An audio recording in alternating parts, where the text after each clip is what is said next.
அனைவருக்கும் வணக்கம். நேரம் 3:02 ஆயிட்டிருக்கு. ஹலோ டாக்டர் நிகழ்ச்சி கேட்க போறீங்க. இன்னைக்கு ஹலோ டாக்டர் நிகழ்ச்சியில மழைக்காலத்தில் குழந்தைகளை பராமரிப்பது குறித்து குழந்தைகள் நல மருத்துவர் டாக்டர் செந்தில் அவர்களோட நம்ம இணைய போறோம். நம்ம கூட இருக்காங்க. வணக்கம் சார்.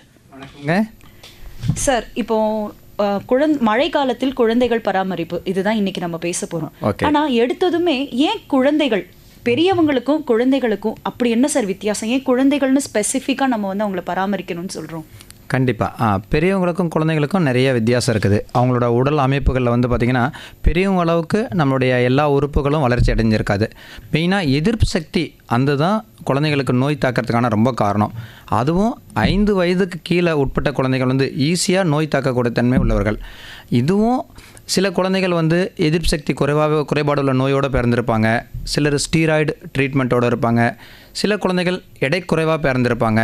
சில குழந்தைகள் தடுப்பூசி போடாமல் இருந்திருப்பாங்க. சிலர் தாய்ப்பால் கொடுக்காமல் இருப்பாங்க. ஸோ இந்த வகையான கேட்டகரி குழந்தைகள் எல்லாருமே வந்து எதிர்ப்பு சக்தி கம்மியாக இருக்கிறதுனால ஈஸியாக நோய் தாக்கலுக்கு ஆளாவாங்க.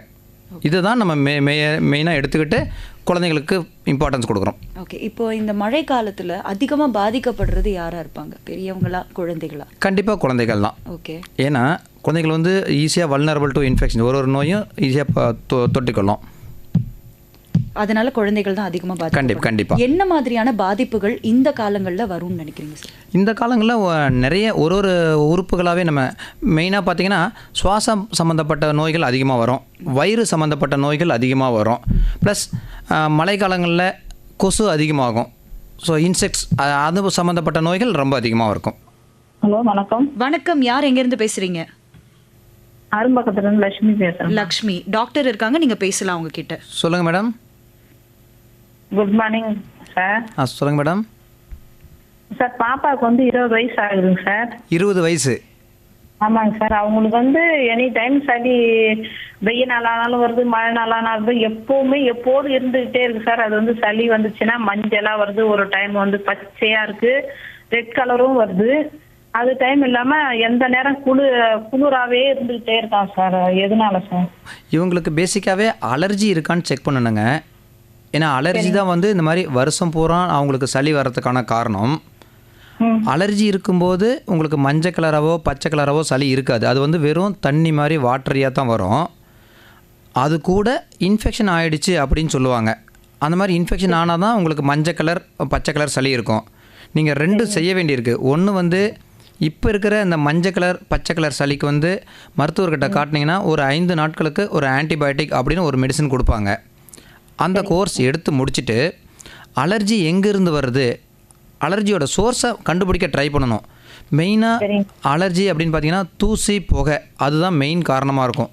உங்கள் வீட்டில் இருக்கிற டஸ்ட் ஆர் புகை, நீங்கள் ஊதுபத்தி சாம்பிராணி வைக்கிறீங்களா, இல்லை டஸ்ட்டு உங்கள் வீட்டுக்கு பக்கத்தில் இருந்து எங்கேயாவது மெயின் ரோட்லேருந்து வருதா, தூசி புகையை கண்டுபிடிச்சி அதை தவிர்க்க பார்க்கணும். அதை தவிரவும் அலர்ஜி டெஸ்ட் அப்படிங்கும்போது 18 வயசுக்கு மேலே போகும்போது உங்களுக்கு அலர்ஜி டெஸ்டிங் பண்ணுவாங்க. அலர்ஜி டெஸ்ட் பண்ணாங்கன்னா உங்களுக்கு சிலருக்கு காக்ரோச் அந்த மாதிரி ஒரு சில ஃபுட் அலர்ஜி அதெல்லாமே ஒரு டெஸ்ட் பண்ணி ஒரு பேனல் ஆஃப் அலர்ஜி லிஸ்ட் இருக்குது. அதை கண்டுபிடிச்சிட்டு எதிலிருந்து அலர்ஜி வருதுன்னு ஐடென்டிஃபை பண்ணிடுவாங்க. First point. செகண்ட் திங், அந்த அலர்ஜி உங்களோட நோஸ் பகுதியை ரொம்ப பாதிக்குதா அல்லது வந்து உங்கள் நுரையீரல் பகுதியை ரொம்ப பாதிக்குதா அப்படின்னு பார்ப்பாங்க. அந்த பாதிப்பை கண்டறிஞ்சிட்டு தேவைப்பட்டால் அதுக்கு உண்டான சப்போர்ட்டிவாக சில டெஸ்ட் எடுத்துகிட்டு உங்களுக்கு அதுக்கு உண்டான ஸ்ப்ரே கொடுக்குறதா இருந்தாலும் நோஸுக்கு ஸ்ப்ரே கொடுப்பாங்க, அல்லது நுரையீரலுக்குன்னா இன்னேலர் தெரப்பி அப்படின்னு சொல்லிட்டு நம்ம பஃப் அப்படி சொல்கிறாங்க பார்த்தீங்களா, அந்த மாதிரி தெரப்பி கொடுக்க வேண்டியிருக்கும். இதை வச்சு தான் நம்மளை உங்களோட குழந்தைய வந்து மேனேஜ் பண்ண வேண்டியிருக்கும்.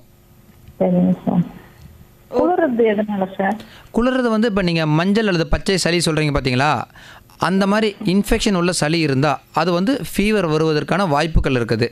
இப்போ நம்ம மழை காலங்களில் நம்ம வெளியில் இருக்கிற டெம்பரேச்சரும் நம்ம பாடி டெம்பரேச்சருக்கும் அந்த டிஃப்ரென்ஸ் வரும்போது தான் நமக்கு அந்த குளிர் தாக்கம் தெரியும். அவங்க வெயில் நாள்லயும் குளிர்துன்னு சொல்றாங்க சார். வெயில் நாள்லயும் பெட்ஷீட் போத்திக்கிறாங்க, மழை நாள்லயும் அப்படிதான் இருக்காங்க சார். அவங்க வந்து அது ஒருத்தரோட டாலரன்ஸ் அப்படின்னு சொல்லுவாங்க. ஒருத்தருக்கு ஒரு சகிப்புத்தன்மை இருக்கும். இப்போ ஒருத்தங்களுக்கு வந்து வெயில் சகிக்க முடியாது, கொஞ்சம் வெயில் வந்தாலும் ஓவராக ஸ்வெட் ஆகும். சிலருக்கு கொஞ்சம் இருந்தாலும் இந்த மாதிரி இருக்குது. இப்படி ரொம்ப தாங்க முடியலன்னா அவங்களுக்கு தைராய்டு பிரச்சனை இருக்கான்னு ஒரு தைராய்டு ரத்த டெஸ்ட்டு செக் பண்ணி பார்க்கணுங்க. ஓகே, நன்றி மேடம். நன்றி. அடுத்த காலர் கிட்ட பேசுவோம். வணக்கம். ஹலோ, வணக்கம் மேம். வணக்கம். கேகே நகர்ல இருந்து சாந்தி பேசுறேன். டாக்டர் கிட்ட பேசுறேன். பேசலாம், சொல்லுங்கள். வணக்கம் டாக்டர். என் குழந்தைக்கு வந்து 5 வயசு ஆகுது. ஓகே. அவளுக்கு டக்குன்னு சளி பிடிச்சிக்கிட்டே இருக்கு. நோய் எதிர்ப்பு சக்தி கம்மியா இருக்கு. லெமன் ஆரஞ்சு எல்லாம் குடுக்கலாம்னு சொல்றாங்க. ஆனா அது கொடுத்தாலும் சளி பிடிக்குது. இங்கே பாருங்கள், இதில் வந்து வயசு முதல் காரணம். எப்படினாலும் நம்ம ஒரு 5 வயது குழந்தைய வந்து 10 வயதோ அல்லது 15 வயது குழந்தையோட நம்ம கம்பேர் பண்ண முடியாது. ஏன்னா அந்த வயசுக்குன்னு ஒரு மெச்சூரிட்டி இருக்கும். அதை நம்மளால் சேஞ்ச் பண்ண முடியாது. பொதுவாக 5 வயதுக்கு உட்பட்ட குழந்தைகளுக்கு தான் சளி இருமல் அதிகமாக இருக்கும். 5 to ஒரு 8 வயசு வரும்போது நீங்கள் சொல்கிற இந்த எஃபெக்ட் எல்லாமே பாதிக்கு மேலே குறைஞ்சிரும். 10 வயசு தொடும்போது ஓரளவுக்கு என் குழந்தைக்கு சளி அவ்வளோ பிடிக்கிறதில்ல அப்படின்னு சொல்லிடுவாங்க. இதுக்கு காரணமே வந்து நம்ம குழந்தையோட வயசு, அதுக்கு உண்டான எதிர்ப்பு சக்தி தாங்க காரணம். டாக்டர், அப்புறம் இன்னொரு கொஸ்டின் டாக்டர். அவளுக்கு வந்து அலர்ஜி மாதிரி வருது. அதுக்கு பூச்சி மருந்து கொடுக்க சொல்றாங்க. 6 monthsக்கு ஒன்ஸ் கொடுக்க சொல்றாங்க. அப்படி கொடுத்துட்டே இருக்கணுமா, இல்ல 1 தடவை கொடுத்துட்டு விட்டுறலாமா? இல்லைங்க, பூச்சிங்கிறது வந்து நம்ம குடலுக்குள்ளார இருக்கிற தேவையில்லாத ஒரு கிருமி. எப்படி நம்ம தலையில் ஒரு பெயின் இருந்தால் என்ன பண்ணுறோம், நம்ம எத்தனை டைம்னாலும் அதை எடுத்துடலாம். பூச்சி அறிகுறி இருந்தால் நீங்கள் தாராளமாக நீங்கள் 6 months முன்கூட்டியே கூட பூச்சி மருந்தை திருப்பி கொடுக்கலாம். பட் இந்த 6 months ஒன்ஸ் அப்படிங்கிறது வந்து ஆஸ் அ ரொட்டீனாக, இப்போ 6 மாத காலங்களில் நம்ம வயிற்றில் ஏதாவது பூச்சி இருந்திருந்தால் அதை கிளியர் பண்ணுறதுக்காக கொடுக்குறது தான் 6 மாதத்துக்கு ஒரு தடவை. சில அம்மாக்கள் என்ன சொல்லுவாங்கன்னா, சார் நான் கொடுத்து 2 மாதம் தான் ஆச்சு, நான் நேற்று கூட என்னோடய மோஷன் போகிற இடத்துல பூச்சை பார்த்தேன் அப்படின்னு சொல்லுவாங்க. தாராளமாக அந்த மாதிரி பூச்சி இருக்கும்போது 2 முறை கொடுக்க சொல்லுவான். எதுக்காகன்னா, ஆமாம், அது முதல் டைம் கொடுக்கும்போது நம்ம குடலில் இருக்கிற பூச்சி மட்டும்தான் செத்து போகும். அந்த முட்டை அந்த ஸ்டேஜ் வந்து சாகாது. அந்த முட்டை வந்து திரும்ப ஹேட்ச் பண்ணி 2 வீக்ஸ்குள்ளார திரும்ப அது பூச்சா மாறிடும். செகண்ட் டைம் கொடுக்கும்போது நமக்கு டோட்டல் எராடிகேட் ஆயிரும். நமக்கு பூச்சியிலேருந்து நம்ம டோட்டலாக விடுதலை ஆகும். அதுக்காக தான் 6 months ஒன்ஸ் கொடுக்கறது. சரி, செகண்ட் டைம் கொடுக்கறது. எந்த ப்ராப்ளமும் இல்லைன்னா நம்ம 6 மாதம் கழித்து ரிப்பீட் பண்ணலாம். இடையில பூச்சி இருந்ததுன்னா தாராளமாக மருத்துவரை கேட்டுட்டு நீங்கள் திருப்பி கொடுக்கலாம். ஓகே. நான் ஒரே ஒரு கொஸ்டின் டாக்டர். 5 வயசு ஊசி வந்து எல்லாருலயும் விதவிதமா சொல்றாங்க. 2 போடணும், 3 போடணும்னு. 5 வயசு ஊசி எத்தனை தான் டாக்டர் போடணும்? இங்கே பாருங்கள், இது வந்து நம்ம ஐஏபி, இந்தியன் அகாடமி ஆஃப் பீடியாட்ரிக்ஸ்னு ஒரு ஷெட்யூல் கொடுத்துருக்காங்க. ப்ளஸ் கவர்மெண்ட்டில் வந்து நேஷ்னல் இம்யூனைசேஷன் ப்ரோக்ராம்னு ஒன்று கொடுத்துருக்குறாங்க. ஓகே. கவர்மெண்ட்டில் அவங்க நேஷ்னல் இம்யூனைசேஷனில் என்ன கொடுத்துருக்காங்களோ அது மட்டும்தான் கவர்மெண்ட்டில் அவைலபிளாக இருக்கும். ஆனால் ஐஏபிங்கிறது தான் வந்து எல்லா குழந்தைகள் நல மருத்துவரும் ஃபாலோ பண்ணுற சார்ட்டு. ஐஏபியில் இப்போதைக்கு 3 தடுப்பூசி இருக்குதுங்க. இதுக்கு முன்னாடி வந்து 4 தடுப்பூசி இருந்தது. டைஃபாய்டுங்கிற ஊசி வந்து ஆல்ரெடி போட்டு இருந்தால், டைஃபாய்டு டிசிவி அப்படிங்கிற ஊசி போட்டிருந்தா இப்போ 5 வயதில் தேவையில்லைன்னு இப்போ சேஞ்ச் பண்ணிட்டாங்க. Okay doctor. கேளுங்க, இன்னும் தடுப்பூசியில் வேறு என்ன? ரொம்ப நன்றி டாக்டர். இதுதான் டாக்டர் கேட்கணும்னு நினைச்சேன். ரொம்ப நன்றி. ஓகேங்க, 3 ஊசி 5 வயதில் போடணும். ரொம்ப நன்றி டாக்டர். பாய். ஓகே, அடுத்த காலர்கிட்ட பேசுவோம். வணக்கம். ஓகே, காலர்ஸ் வரல. சரி, இப்போ நீங்கள் சொல்லியிருந்தீங்க சளி இருக்குது. அவங்க முந்தினைய காலர் சொல்லியிருந்தாங்க, என் குழந்தைக்கு வந்து எப்போவுமே சளியாகவே இருக்குது அப்படின்னு சொல்லி. இப்போ பொதுவாகவே ஒரு கூற்று இருக்குது, என்னென்னா சளி இருந்தால் ஒன்றும் பிரச்சனை கிடையாது, அது நம்மளோட இம்யூன் சிஸ்டமை தான் அதிகப்படுத்துது அப்படின்னு சொல்லலாம். அப்படி பார்த்தா ஒரு வருஷத்தில் பாதி நாள் அந்த பிள்ளைங்களுக்கு சளியாகவே இருக்குது, அதுக்கு மெடிசன் கொடுக்காமலே இருக்கிறது நல்லதுண்டா இல்லை கெட்டதா சார்? மெடிசன் கொடுக்குற ஸ்டேஜ் வந்து உங்களுக்கு என்ன சொல்கிறது, கொஞ்சமான வெறும் தும்மல் மட்டும்தான் இருக்குது, அந்த ரன்னிங் நோஸ் வெறும் வாட்டரியாக தான் இருக்குது, அக்கேஷனலாக இருக்குன்னா அதுக்கு மெடிசன் தேவையில்லை. எந்த ஸ்டேஜில் நமக்கு அதிகமாகி அது நம்மளோட day to day activity disturb பண்ணுது, இப்போ தும்மல் இருந்துக்கிட்டே இருந்தால் ஸ்கூலில் குழந்தையால கவனிக்க முடியாது, அது மூலிமா மற்ற குழந்தைகளுக்கு பரவும். இப்போ இருமல் வர ஆரம்பிச்சிட்டா குழந்தை நைட்டு தூங்க முடியாது. அதுக்கு அடுத்த ஸ்டேஜ் அது ஃபீவராக மாறிடும், அல்லது அதுக்கு அடுத்த ஸ்டேஜ் நெஞ்சில் சளி கட்டுச்சுன்னா அது நிமோனியா அப்படிங்கிற மாதிரி ஆயிரும். அதனால் ஆரம்ப காலத்தில் லைட்டாக இருந்தால் விட்டுறலாம், கொஞ்சம் ஜாஸ்தியாக இருந்தாலும் அதுக்கு உண்டான மருத்துவம் எடுத்துக்கணும். இப்போ லைட்டாகவே இருக்குது, ஆனால் எந்த நேரமும் குழந்தைக்கு வந்து மூக்கு உறிஞ்சுறதோ மூக்கில் இருந்து சளி வரதோ அது இருந்துகிட்டே இருந்ததுன்னா அதனால் எந்த பாதிப்பும் இல்லையா? அதனால் எந்த பாதிப்பும் கிடையாது. ஓகே. நம்ம ஆனால் மருத்துவரை காட்டி சப்போஸ் இப்போ நோஸில் தான் அலர்ஜி இருக்குது, அந்த அலர்ஜினால தான் கண்டிப்பாக ரன்னிங் நோஸ் இருக்குன்னா நோஸ்க்கு உண்டான ஸ்ப்ரே இருக்குது. ஆமாம், நோஸில் விட ஜஸ்ட் சிம்பிளான ஸ்ப்ரே மாதிரி தான், காலையில் நைட்டு அது ஒரு குறிப்பிட்ட ஒரு 2 மாதம் அல்லது 3 மாதம் அந்த மாதிரி ஒரு ஷார்ட் டியூரேஷன் தான் கொடுப்பாங்க. அப்படி கொடுத்தோம்னா அந்த மாதிரி அலர்ஜிகளை நம்மளால் தடுக்க முடியும். Right doctor. இப்போ காலர்ஸ் வெயிட் பண்ணுறாங்க. வணக்கம். ஹலோ, வணக்கம். வணக்கம். ஹலோ, வணக்கம். யார் எங்கேருந்து பேசுகிறீங்க? வணக்கம், செங்கல்பட்டு மாவட்டம் ஜெயக்குமார் பேசுகிறேங்க. ஜெயக்குமார் சார், நம்ம டாக்டர் இருக்காங்க, டாக்டர் செந்தில், அவங்களோட நீங்கள் பேசலாம். வணக்கம் சார். வணக்கம் சார், சொல்லுங்கள். இந்த நம்ம பேத்தி வந்து 6 வயசு ஆகுது. ஓகே. ஒரு வாரமாகவே இருமல் வறட்ட இருமலாக இருக்குது. ஓகே. அவருக்கு பக்கத்தில் ஒரு டாக்டர் போய் பார்த்ததுக்கு சிறப்புலாம் எழுதி கொடுத்தாங்க, போட்டாங்க. ஓகே. புகை வைக்க சொன்னாங்க, புகையும் வச்சோம். இன்னும் விரும்பல அடங்கவே இல்லை சார். அது என்ன சார் பண்ணலாம் சார்? அப்படின்னா இன்னும் நெஞ்சிற்குள்ளார சளி கிளியர் ஆகலைன்னு அர்த்தம். சரி சார். அது கொஞ்சம் உங்களுக்கு இருமலோட தீவிரம் அதிகமாக இருக்குன்னா எக்ஸ்ரே ஒன்று எடுத்து பார்க்க சொல்லுவாங்க. சரி சார். அதை பார்த்துட்டு அந்த நெபுலைஸ் பண்ணுறது வந்து ஒன்றும் நமக்கு கெடுதல் கிடையாது, நல்ல விஷயம் தான். ஏன்னா அது சாதாரணமாக நம்ம இரிட்டேஷனை குறைச்சி அதுதான் 2 வாட்டி வச்சாச்சு. இன்னும் வைக்கணுமா? அதை 3 வாட்டி வைக்க சொன்னாங்க சார். 2 வாட்டி 3 வாட்டிங்கிறது வந்து ஒரு நம்பர் ஒன்றும் இது கிடையாது சார். ஒரு சில குழந்தைகளுக்கு கம்மியாக இருக்குன்னா 1 நாள் 2 நாள் வைத்தாலே போதும். சரி சார். உங்களுக்கு இருமல் அதிகமாக இருக்குது, குழந்தையால் தூங்க முடியல, டிஸ்டர்பன்ஸ் அதிகமாக இருக்குன்னா கண்டிப்பாக சில நாட்கள் 3 நாள் 5 நாள் வரை கூட வைக்கலாம். அதனால் எந்த பாதிப்பும் கிடையாது. தூங்க மாட்டேன் சார். நைட் இரும்பல் வறட்ட இரும்பல் மாதிரி சார். ஆமாங்க சார். அதுன்னா நீங்கள் அந்த மாதிரி நெபுலைஸ் பண்ணிவிட்டு தேவைப்பட்டால் ஒரு எக்ஸ்ரே எடுத்து பார்த்துட்டு நெஞ்சில் சளி இருந்தால் அதுக்கு தகுந்த மாதிரி ஆன்டிபயோட்டிக் மாத்திரைகளோ அல்லது சளி மாத்திரைகளோ மாற்றி கொடுக்க வேண்டியிருக்கும். சரி. நன்றி சார், நன்றி சார். இப்போ இவங்க சொல்லும் போது நெபுலைசர் வைக்கிறத பத்தி பேசியிருந்தாங்க. இப்போ வீட்ல வந்து நமக்கே ஆவி பிடிக்கிறதுன்னு சொல்லுவாங்க இந்த காலங்களில், அது குழந்தைங்களுக்கு எவ்வளோ ஹெல்ப் பண்ணும் சார்? நெபுலைசர் கண்டிப்பாக ஹெல்ப் பண்ணுங்க. ஏன்னா வீசிங் வந்து அந்த சுவாச குழாய் சுருங்கும் போது தான் வந்து இருமல் அதிகமாக இருக்கும். அந்த சுவாச குழாய் சுருக்கத்தை வந்து நம்ம ரிலீஃப் பண்ணோம்னா இன்னேலர் தெரப்பி தான் பெட்டர். நம்ம வாய்விலேயே எடுக்கிற மருந்து வந்து உடம்போட எல்லா பகுதிகளுக்கும் போய் அதுக்கப்புறம் தான் ரீச் ஆகும்.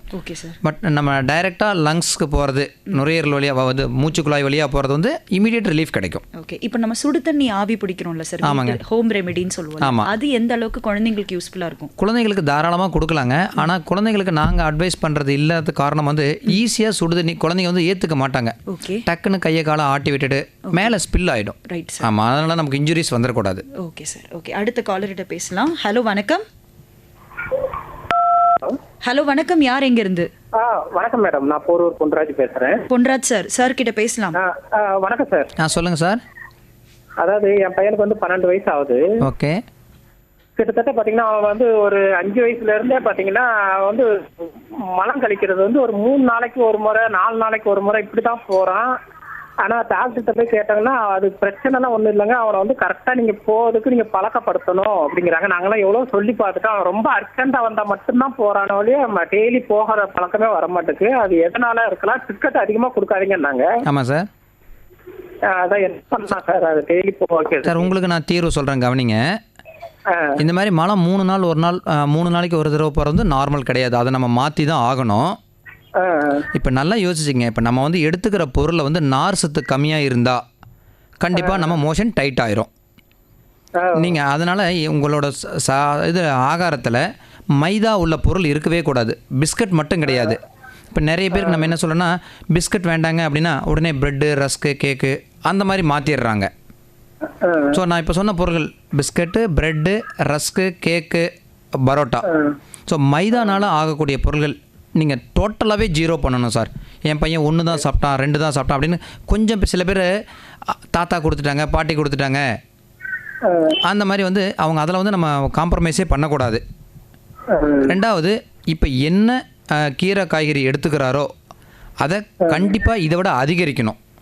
நீங்கள் எந்த அளவுக்கு அந்த நார் சத்து உள்ள பொருளை அதிகமாக எடுத்துக்கிறீங்களோ அந்த அளவுக்கு தான் உங்களுடைய மோஷன் ப்ராப்ளம் இருக்காது. அடுத்தது, டெய்லி ஒரு டைம் வச்ச மாதிரி நம்ம உடம்புக்கு வந்து அது ஒரு பழக்கப்படுத்தணும். இப்போ நீங்கள் டெய்லி 9 மணிக்குள்ளார மோஷன் போகணுன்னா அதை அவன் டெய்லி செய்யணும். மெயினாக ஸ்கூல் லீவு நாளாக இருந்தாலும் அதை அப்போ நீங்கள் ஃபாலோ பண்ணணும். அப்போ தான் அந்த டைம் ஆனால் நமக்கு மோஷன் போகணும் அப்படிங்கிற ஒரு தூண்டுதல் நம்ம மூளையில் இருக்கும். இதை கரெக்டாக ஃபாலோ பண்ணணும்.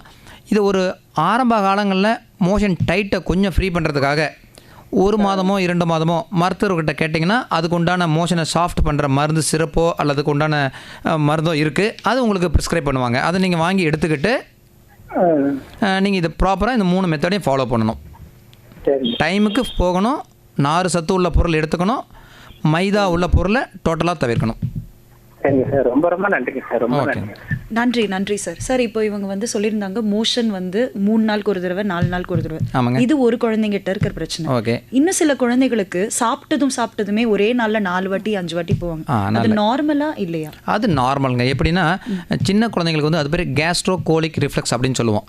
நம்ம வந்து வாய் வழியாக ஒரு உணவு போனால் நம்ம வைத்த இறைப்பையை அடைஞ்ச உடனே பெரிஸ்டாலிசிஸ் அப்படிங்கிற ஒரு மூவ்மெண்ட் இருக்குது. நம்ம குடல் வந்து நார்மலாக மூவ் ஆகும்.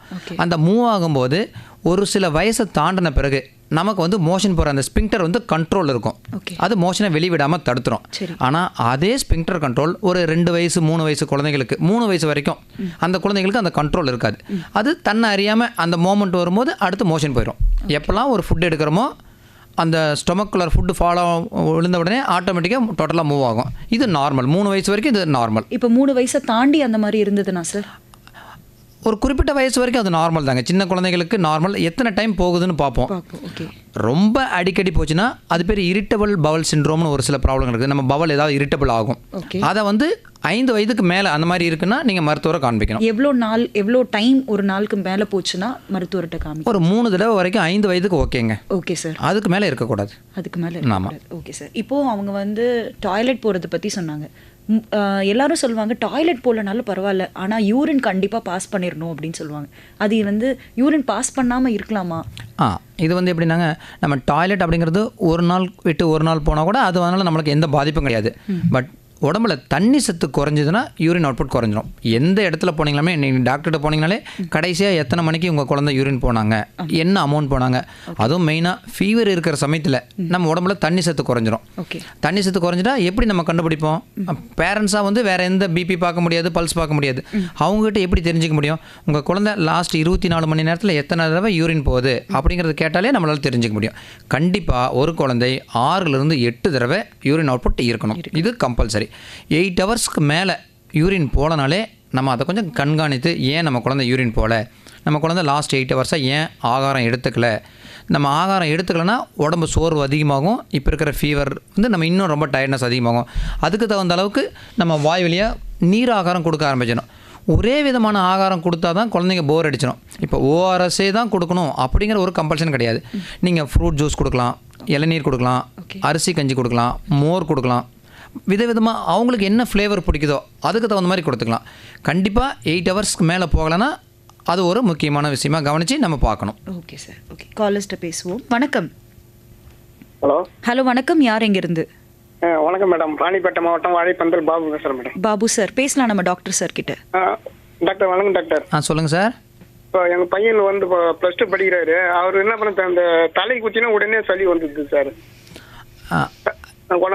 தலைக்கு தண்ணி ஊற்றினாவே அவர் மறுநாள் பார்த்தா தும்புறாரு, அப்படியே சளி வந்துடுது சார். அது எதனால் சார்? சார், இது வந்து ஒரு அலர்ஜிக் ரைனைட்டிஸ்ன்னு சொல்லுவாங்க. அலர்ஜி உள்ளதுனால வரக்கூடிய ப்ராப்ளமாக இருக்கும். நீங்கள் ஆயில் வச்சு தலைக்கு ஊற்றக்கூடாதுங்க. இதுதான் சார், எண்ணெய் தேய்ச்சி சீக்கா தேய்ச்சி தான் குடிப்பேன் சார். Oil bath எடுக்கக்கூடாதுங்க. நீங்கள் நார்மல் ஷாம்பு போட்டு பாத் எடுத்துக்கலாம், ஆயில் பாத் எடுக்கக்கூடாது. அதே போல் தூசி புகை, அவனுக்கு என்ன தம்பிக்கு என்ன இரிட்டேஷன் பண்ணுதோ அது எதுன்னு கண்டுபிடிச்சி அந்த இரிட்டேஷனையும் அவாய்ட் பண்ண பார்க்கணும். ரொம்ப வருதுன்னா நீங்கள் அந்த நோஸ்க்கான செக்கப் பார்த்துட்டு அதுக்கு உண்டான ஸ்ப்ரே வேணும்னா வாங்கிக்கலாம். சார், அது அந்த தலை குத்தும் போது தான் சார் அந்த மாதிரி வருது, அந்த சளி கட்டி கட்டியாக வருது சார். மீதி நேரத்தில் வரல சார். இது ஒரு அலர்ஜினால வர்ற தூண்டுதல் தாங்க, வேற ஒன்றும் இல்லை, பயப்பட வேண்டாம். நன்றி சார். நன்றி சார். நன்றி சார். நன்றி. வணக்கம். வணக்கம் மேம். வணக்கம். யார் எங்கிருந்து? ஹேமலதா, கள்ளக்குறிச்சியில இருந்து பேசுறேங்க மேம். ஓகே, டாக்டர் கிட்ட பேசலாம் மேடம். நீங்க சொல்லுங்க மேடம். ஹலோ டாக்டர், நலமா இருக்கீங்களா? நலம்டா, சொல்லுங்க. குழந்தைக்கு வந்து அடிக்கடி சளி பிடிக்குதுங்க சார். அதுக்கப்புறம் வந்து சாப்பிட்ட உடனே விக்கல் வருதுங்க சார். சொல்றேங்க. சாப்பிட்ட உடனே என்ன வயசுங்க? இப்போ 2.5 வயசு ஆகுதுங்க சார். ஓகேங்க. இப்போ சாப்பிட்ட உடனே விக்கல் வந்து ஒரு நார்மல் தாங்க. அது என்னன்னா, நம்ம சாப்பாடு வயிற்றுக்குள்ளார போனோடனே வயிறோட வால்யூம் பெருசாகுது பார்த்தீங்களா? ஓகே. அது வயிறுக்கு, நம்ம நுரையீரலுக்கும் வயிற்றுக்கும் இடையில டயஃப்ரம்னு ஒரு ஜவ்வு இருக்குது. சரிங்க சார். வயிறு கொஞ்சம் பெருசாகும்போது அந்த டயஃப்ரத்தை டச் பண்ணோம். அந்த டயஃப்ரம் லைட்டாக இரிட்டேட் ஆனாதாங்க விக்கல் வர்றது. விக்கலுங்கிறது சின்ன குழந்தைங்களுக்கு நார்மல். அதனால தான் நம்ம சின்ன குழந்தைங்கள பால் குடிச்ச உடனே தோல் மேலே போட்டு நல்லா தட்டுங்க, ஏப்பம் வரட்டும். அந்த வயிறு ஓவர் டிஸ்டென்ஷனை குறைச்சிட்டோம்னா உங்களுக்கு விக்கல் வராது. இது 100% நார்மல். சாப்பிட்ட உடனே விக்கல் வருது, இது எந்த ப்ராப்ளமும் இல்லைங்க. வயசு வளர வளர மாறிடும். Thank you doctor. அது கொஞ்சம் பயமா இருந்தது, அப்படி இப்ப சரியாயிடுச்சு. ஓகேங்க. தேங்க்யூ டாக்டர், அருமையா சொல்லிட்டு இருக்கீங்க. Thank you ma'am. Thank you madam, thank you. இப்போ பேசிட்டு இருக்கும்போது நிறைய காலர்ஸ் சொன்னாங்க என் குழந்தைக்கு சளி இருக்கு, ஜுரம் இருக்கு, இருமல் இருக்கு, தும்மல் இருக்கு அப்படின்னு. இந்த மழை காலத்துல ரொம்ப பொதுவா நம்ம எல்லார்கிட்டயும் கேட்கக்கூடியது வந்து குழந்தைக்கு வந்து ஐயோ என் குழந்தைக்கு டெங்கு வந்துருச்சுங்க, என் குழந்தைக்கு மலேரியா வந்துருச்சு, டைஃபாய்டு வந்துருச்சு. அதிகமா இந்த ரெண்டு அதிகமா கேட்குறோம், டெங்கு டைஃபாய்டு. எதனால வருது, எப்படி நம்ம அதுல இருந்து பாதுகாத்துக்கலாம் சார்? ஓகேங்க. இப்போ டெங்கு ஃபீவர் எதனால் மழை காலங்களில் அதிகமாக வருதுன்னா, டெங்கு வந்து கொசுனால் பரவக்கூடிய ஒரு நோய். அந்த கொசு வந்து தண்ணி தேங்குற இடத்துல தான் கொசு உற்பத்தி ஆகுது. மெயினாக டெங்கு பரவுற கொசுக்கள் வந்து நல்ல தண்ணி தேங்குற இடத்துல இருந்தால் உற்பத்தி ஆகுது. நல்ல தண்ணினா நீங்கள் மொட்டை மாடியில் உங்களுக்கு டயரோ பாக்ஸோ நம்ம யூஸ் பண்ணாத பொருள் இருக்குது பார்த்தீங்களா, அந்த நம்ம வீட்டில் இருக்கிற இடத்துல இருக்கிற தண்ணியை முதல்ல தவிர்க்கணும். கொசு உற்பத்தி ஆகும், கொசு மூலிமா டெங்கு பரவும். டெங்கு ஃபீவரில் எல்லாரும் என்ன இதில் ப்ராப்ளம்னா, ஃபீவர் ஒரு 4 நாட்கள் இருக்கும், இருந்துட்டு 4வது நாள் அது 5வது நாட்கள் வந்து ஃபீவர் இறங்கிடும். ஃபீவர் இறங்கின பிறகு தான் நமக்கு டெங்குவோட கிரிட்டிக்கல் பீரியட் அப்படின்னு ஒன்று இருக்குது. அடுத்த 2-3 நாட்கள் நம்ம உடம்புல தண்ணி சத்து குறையாமல் பார்த்துக்கணும். நம்ம என்ன நினைக்கிறோம், ஃபீவர் தான் குறைஞ்சிடுச்சு, இனி நம்ம ஏன் மருத்துவர்கிட்ட போகணும், இனி நம்ம ஏன் ஹாஸ்பிட்டலுக்கு போகணும், அதை மாதிரி தப்பாக புரிஞ்சுக்கிட்டு நம்ம விட்டுறக்கூடாது குழந்தைய. ஓகே. ஸோ ஃபீவருக்கு அப்புறம் அந்த அடுத்த 3 நாட்கள் ரொம்ப கண்டிப்பாக டெங்குவில் வந்து ஃபிப்ரைல் ஃபேஸ்ன்னு சொல்லிட்டு ஃபீவர் முடியும். ஃபீவர் முடிஞ்ச பிறகு இருக்கிற 2-3 நாட்கள் தான் வந்து நமக்கு ப்ராப்ளங்கள் வரலாம்.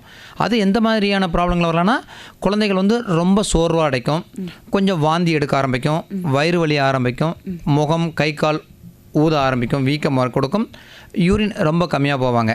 அதனால தான் ஆரம்ப காலத்துலேருந்தே டெங்கு அப்படின்னு சொன்னாலே டாக்டர் என்ன சொல்லுவாங்க, டெங்குங்கிறது வைரஸ் நோய்ங்க, அதில் வந்து உங்களுக்கு மருந்து மாத்திரைகள் பெருசாக கிடையாது, நீங்கள் உடம்புல நீர் சத்து குறையாமல் பார்த்துக்கணும்.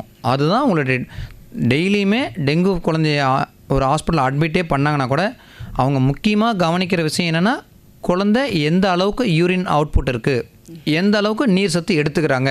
ஒன்று வாய் வழியாக எடுத்துக்கலாம், வாய் வழியாக எடுக்க முடியாத நிலைமை இருக்குது அப்படிங்கிற குழந்தைகளுக்கு ஐவி ஃப்ளூயிட்ஸ் மூலிமா நம்ம ட்ரிப்ஸ் அப்படின்னு சொல்கிற ஃப்ளூயிட்ஸ் மூலிமா போட முடியும். ஓகே. இப்போ நார்மல் ஃபீவர்னு போகிறோம், நமக்கு தெரியாது, ஒரு பேரண்ட்டாக ஒரு குழந்தைக்கு வந்து ஃபீவர்னு நினச்சிட்டு தான் நம்ம போகிறோம். ஆமாம். எப்போ வந்து அது டெங்கு அப்படின்றது நமக்கு வந்து தெரியும் சார்?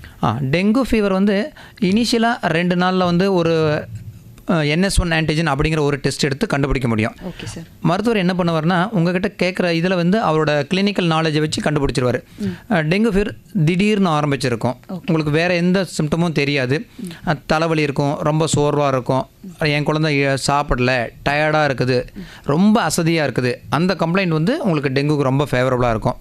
அதை பார்த்துட்டு குழந்தைய நேரில் பார்க்கும்போது, அந்த டச் பண்ணி பார்க்கும்போது அந்த ஒரு ரெட்னஸ் வச்சு டாக்டரால் கண்டுபிடிக்க முடியும். டெங்கு சந்தேகப்பட்டாங்கன்னா அந்த எத்தனாவது நாள் ஃபீவரோ அதுக்கு தகுந்த மாதிரி தான் டெஸ்ட் எடுக்க முடியும். ஃபஸ்ட்டு 1 டே 2 டேயில் ஒரு டெஸ்ட் இருக்குது, டே 5 டே 6ல் ஒரு டெஸ்ட் இருக்குது. அந்த மாதிரி டெஸ்ட்டுகளை எடுத்துகிட்டு பிளேட்லெட் அப்படிங்கிற கவுண்ட்டை செக் பண்ணுவாங்க. அதை வச்சு தான் டாக்டர் உங்களுக்கு ஃபாலோ பண்ணுவாங்க. பிளேட்லெட் கவுண்ட்டை பார்த்து பயப்பட வேண்டாம். ஏன்னா டெங்கு ஃபீவரில் மருத்துவர்கள் ட்ரீட் பண்ணுறது தண்ணி சத்து, அது PCV அப்படிங்கிற டெஸ்ட்டை வச்சு தான் டாக்டர் செக் பண்ணுவாங்க. அது வந்து பேரண்ட்டுக்கு தெரியாது, PCVனா என்னன்னு தெரியாது. உடம்புல தண்ணி சத்து நல்லா குறையாமல் பார்த்துக்கிறது தான் அதோட மெயின் வைத்தியம். Okay sir. இப்போ வந்து ஃபீவர் அப்படின்னா, இப்போ புதுசாக குழந்தை பிறந்தவங்களுக்குலாம் ஒரு குழந்தைக்கு ஒரு ஃபீவர் அப்படின்னா உடனே டாக்டர்கிட்ட போயிடணும்னு நினைக்கிறாங்க. எவ்வளோ நேரம், எவ்வளோ நம்ம தாமதப்படுத்தலாம், எவ்வளோ தூரத்துக்கு தாமதப்படுத்தக்கூடாது? ஓகே. இப்போ ஃபீவர் அப்படிங்கும்போது ஜென்ரல் கண்டிஷன் தாங்க ஃபஸ்ட்டு. இப்போ பாப்பா என்னோடய குழந்தை சார் ஃபீவர் இருக்குது, ஆனால் நல்லா சாப்பிட்டான், நல்லா தண்ணி குடிச்சிட்டான், நல்லா ஆக்டிவாக இருக்கான், நல்லா விளையாடுறான், ஆனால் ஃபீவர் மட்டும் வந்தது போகுது அப்படின்னா நீங்கள் முதல் 24 மணி நேரம் எதுவும் பயப்பட வேண்டாம். சாதாரண பேராசிட்டமால் கொடுத்துட்டு வெயிட் பண்ணலாம். ஆனால் அதே குழந்தை சார் என் குழந்தை சாப்பிடவே இல்லை, ஒரே நாள் தான் ஃபீவர், ஆனால் இன்றைக்கி 5 தடவை வாந்தி எடுத்துட்டான், ரொம்ப சோர்வாக இருக்கான், எந்திரிக்கலை அப்படின்னா அந்த குழந்தைய நீங்கள் உடனே டாக்டர்கிட்ட போகணும். குழந்தையோட அந்த ஆக்டிவிட்டி நல்லா இருக்கிற வரைக்கும் நமக்கு ஜென்ரலாக ப்ராப்ளம் கிடையாது. ஒரு தடவை மருத்துவரை பார்த்தீங்கன்னா அன்னைக்கே ஃபீவர் குறையும் அப்படின்னு பயப்பட வேண்டாம். ஏன்னா மருத்துவர் உங்களை பார்த்த பிறகு உங்களுக்கு ஒரு நோயோ என்ன நோய் அப்படின்னு ஒரு டயக்னோஸ் சொல்லியிருப்பார். அந்த நோய்க்கு தகுந்த மாதிரி 1 நாளோ 2 நாளோ வெயிட் பண்ணி ஃபாலோ அப் வாங்க அப்படின்னு சொல்லுவார். குழந்தை ஆக்டிவாக இருக்கிற வரைக்கும், நல்லா ஃப்ளூயிட்ஸ் எடுத்துக்கிற வரைக்கும் நீங்கள் அடுத்த அந்த 2 டேஸ் ஃபாலோ அப்புக்கு வெயிட் பண்ணலாம். இன்றைக்கி மார்னிங் டாக்டர் பார்த்துட்டு நைட்டு உடனே டாக்டர் பார்க்குறது, நாளைக்கு காலையில் உடனே டாக்டர் பார்க்குறது, அந்த இடத்துல நீங்கள் தாராளமாக 24 hours to 48 hours வெயிட் பண்ணலாம். ஓகே. இப்போ அதாவது வந்து டாக்டர் இன்னைக்கு வந்து பார்த்துருக்காரு, நீங்கள் வந்து இதோட ஒரு 3 நாள் கழிச்சு வாங்க அப்படின்னு சொல்லும் போது 3 நாள் வரைக்கும் நம்ம வெயிட் பண்ணலாம். அவர் கொடுத்த மெடிசன் தாராளமாக வெயிட் பண்ணலாம். குழந்தையோட ஜென்ரல் கண்டிஷன் நல்லா இருக்கணும். நல்லா இருக்கும். அதான் ஆகாரம் நல்லா எடுத்துக்கிட்டு ஆக்டிவாக இருக்கணும். ஃபீவர் மட்டும் அந்த உடம்பு சுடுது இதனால நான் ஹாஸ்பிட்டலுக்கு செகண்ட் டைம் போகணும் அப்படிங்கிறதுக்கு தேவையில்லை. அதாவது வாந்தி இல்லை, லூஸ் மோஷன் இல்லை, என் பிள்ளை நல்லா ஆக்டிவாக இருக்கிறா, இருமல் டாக்டர் பார்த்ததை விட பெட்டராக தான் இருக்குது, ஆனால் ஃபீவர் மட்டும் குறையல, இந்த கண்டிஷனில் நீங்கள் வெயிட் பண்ணலாம். இல்லை ஃபீவர் குறையல, என் குழந்தை சாப்பிடவே இல்லை, சோர்வாகவே இருக்குது அப்படின்னா நீங்கள் 3 நாள் வெயிட் பண்ணணும்னு அவசியம் இல்லை. இடையில டாக்டரை கண்டிப்பாக போய் பார்த்துடணும். Okay sir. ஓகே, இப்போ காலர்ஸ் பேசலாம். வணக்கம். ஹலோ வணக்கம். மாலை வணக்கம் மேடம். மாலை வணக்கம். யார் எங்கேருந்து பேசுகிறீங்க? ராயப்பேட்டை வெங்கட் மேடம். வெங்கட் சார் பேசலாம், நம்ம டாக்டர் சார் கிட்ட பேசலாம். நம்ம good afternoon sir. Good evening. சொல்லுங்கள் சார். சார் இப்போ 20 வயசு பையனுக்கு சாப்பிட்ட உடனேயுமே மோஷன் போயிடுறான் சார். பகல்லையும் சரி நைட்லேயும் சரி. பட் ஒன் டைம் தான் போகிறான். நான் எவ்வளோ ஸ்ட்ரீம்லைன் பண்ணிட்டேன். பிஃபோர் போனோம், எல்லா டெஸ்ட்டும் எடுத்துனா எல்லாமே நார்மல், ஒன்றும் பூச்சி எல்லாம் கிடையாது. ஓகே. பட் அது ஏன் சார் அது மாதிரி? சார் இது உங்களுக்கு ரொம்ப தொந்தரவு கொடுத்ததுன்னா நீங்கள் குடல் மருத்துவரை செக் பண்ணி வேறு சில அந்த இரிட்டபிள் ஏதாவது ப்ராப்ளம் இருக்கான்னு செக் பண்ணி பார்க்கணும். அப்படி இல்லைன்னா அவனை காலையில் ஃபஸ்ட்டு டைம் மோஷன் போகும்போது கொஞ்சம் ப்ராப்பராக டைம் எடுத்து கம்ப்ளீட் எவாக்குவேஷன் அப்படின்னு சொல்லுவாங்க. நம்ம குடலில் ஆல்ரெடி உருவான மலத்தை முழுசாக போகிற வரைக்கும் அவன் கம்ப்ளீட் எவாக்குவேஷன் பண்ணிவிட்டு அப்போ தான் நமக்கு அடுத்த மோஷன் வராது. இருக்காது. ஆமாம். நமக்கு என்ன பண்ணுறோம், அந்த முதல் மோஷனை முழுசாக போகாமல் விட்டுட்டு வந்துட்டாங்கன்னா அது அப்படியே இருக்கும். அதை 2 தடவை 3 தடவை நம்ம குடலை எம்டி பண்ணுற மாதிரி ஆயிரும். ஸோ நீங்கள் அந்த ட்ரைனிங் அண்ட் ப்ராக்டிஸ் ரொம்ப இம்பார்ட்டன்ட் இதில்.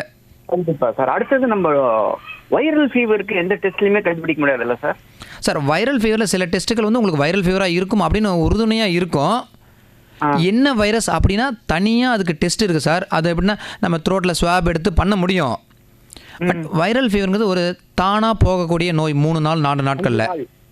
ஆனால் நம்ம இதை டெஸ்ட் எடுத்தோம்னா ஒரு டெஸ்ட்டும் 2000 3000 4000 நமக்கு அதிக எக்ஸ்பென்ஸ் ஆகும்.